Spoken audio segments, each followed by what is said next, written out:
अस्सलाम वालेकुम and welcome to my YouTube channel. भाई क्या ब्लॉगिंग स्टूडेंट्स के लिए सही है? क्या स्टूडेंट्स को अपना टाइम और पैसे इन्वेस्ट करना चाहिए एक ब्लॉग स्टार्ट करने में? And is it worth the effort? इसके ऊपर बात करते हैं। इस हवाले से भाई काफ़ी यूट्यूब के ऊपर वीडियोस अवेलेबल हैं जिसमें बताया जाता है कि भाई स्टूडेंट्स के लिए बेहतरीन मौका, ब्लॉगिंग से कमाओ लाखों रुपए। तो भाई मैंने स्टूडेंट लाइफ में भी ब्लॉगिंग करके देखी है और उसके बाद प्रोफेशनल लाइफ में आने के बाद भी ब्लॉगिंग करी है।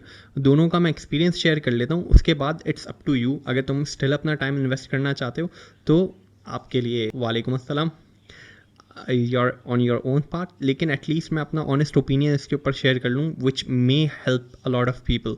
देखो, जब मेरा जो पहला ब्लॉग था ना, वो मैंने इन स्टूडेंट लाइफ ही स्टार्ट कर दिया था।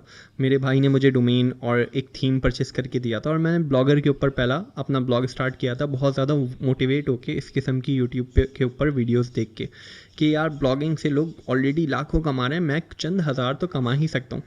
अब देखो, एक चीज़ तुम्हें मैच करनी चाहिए। अगर तुम इस सर्कमस्टेंसेस में हो कि तुम देखना चाह रहे हो कि इधर तुम अपने लिविंग एक्सपेंसेस जल्दी से मीट कर लो या सेमेस्टर फीस भरने की कोशिश कर लो, तो भाई blogging will not help you and it did not help me in my case either.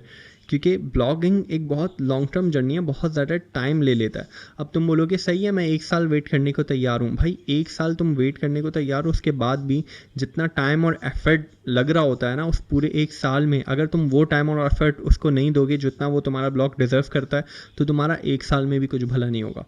तुम ऐसे मान के चल लो कि अगर कोई नॉर्मल ब्लॉगर है जिसको 1 साल के अंदर 150 से 200 ब्लॉग पोस्ट डाल के थोड़ा बहुत सक्सेस मिलना है या पैसे मिलना है, और अगर तुम पूरे साल में 50 पोस्ट डाल रहे हो, तो तुम्हारे लिए फिर वो स्टोरी मैच नहीं होगी। फिर तुम्हें 2 से 2.5 साल लगेंगे उस ब्लॉग को बिल्ड करने में। तो और उसके अलावा यार, तुम स्टार्टिंग के अंदर इतने ऑलरेडी भंड मार रहे होते हो कि बहुत ज़्यादा इस टाइम को ना एक्सपेंड करना पड़ जाता है विदाउट प्रॉपर गाइडेंस।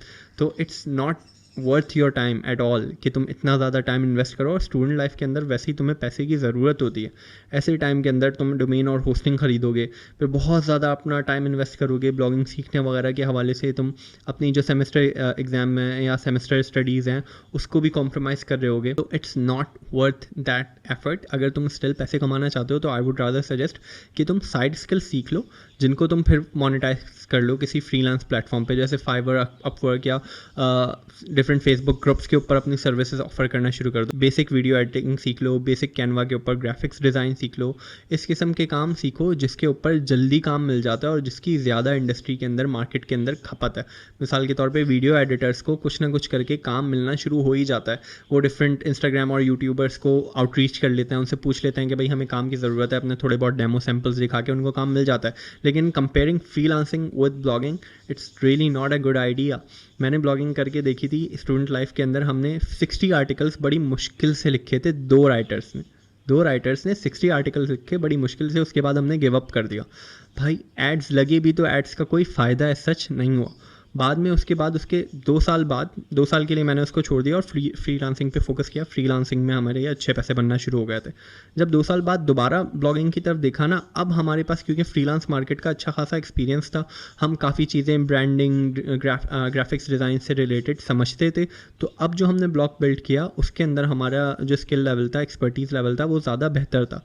इसीलिए उसको 1 से 1.5 साल के अंदर हमने मोनेटाइज भी कर लिया, उससे पैसे भी आना शुरू हो गए। लेकिन अगर वो ही 1.5 साल में फ्रीलांसिंग को देने के बजाय ब्लॉगिंग को शुरू में ही दे देता ना स्टूडेंट लाइफ में, तो मेरे पैसे भी कुछ नहीं बनते, मेरी एजुकेशनल स्टडीज़ भी इससे मुतासर होती, मैं अपने पैसे भी खुद नहीं भर पाता सेमेस्टर फीस वगैरह के, और in the end of the day मेरे पास होता कुछ नहीं सिवाय इस बात का अफसोस करने के कि ये मैं क्या करके बैठ गया शॉर्टकट के चक्कर में। तो भाई यूट्यूब पे हर चलता हुआ शॉर्टकट तुम्हारे लिए नहीं है। अगर तुम स्टूडेंट लाइफ में हो, rather invest your time in learning skills, और वो अपनी डिग्री को बहुत ज़्यादा कॉन्सेंट्रेशन के साथ कंप्लीट करो। वो एक जो तुम्हारा फॉर्मेट है ना एकेडमिया का कि ये सेमेस्टर में ये चीज़ें पढ़नी है, इट्स मेंट फॉर समथिंग कि तुम 4 साल में जब ग्रेजुएट होकर निकलो तो तुम्हें काफ़ी सारी चीज़ें उसमें से समझ में आती होंगी एंड सारे पजल के पीसेस आपस में मिलेंगे। जब तुम इंडस्ट्री के अंदर जा रहे होगे ना, तुम्हें काफ़ी चीज़ें उसमें से हेल्प आउट करेंगी। तो तुम ये बेवकूफ़ी नहीं समझो, इस मंजन के पीछे नहीं भागो कि बस स्किल सीखो, फ्रीलांसिंग करना शुरू कर दो या छोटी मोटे ब्लॉग्स बना के बैठ जाओ और आगे कुछ नहीं। आगे हम ब्लॉग बनेंगे, बी और ओन बॉस। भाई ऐसा नहीं होता। जब प्रॉपर्ली तुम ग्रेजुएट होकर इंडस्ट्री में जाओगे, तुम्हारा ओवरऑल एक करियर बिल्ड होगा। ये नहीं करो, तुम्हें साइड स्किल सीखनी है, साइड हसल्स रन करना है, वो बिल्कुल करो, लेकिन इस चक्कर में अपनी एजुकेशन भी कॉम्प्रोमाइज़ नहीं करो और अपना फ्यूचर ग्रोथ जो तुम्हें करियर के अंदर मिल सकती है उसको भी कॉम्प्रोमाइज़ नहीं करो।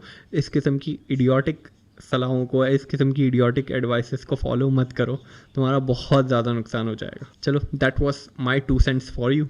आज की वीडियो में इतना ही, मिलते हैं आपसे अगली वीडियो में। खुदा हाफिज़।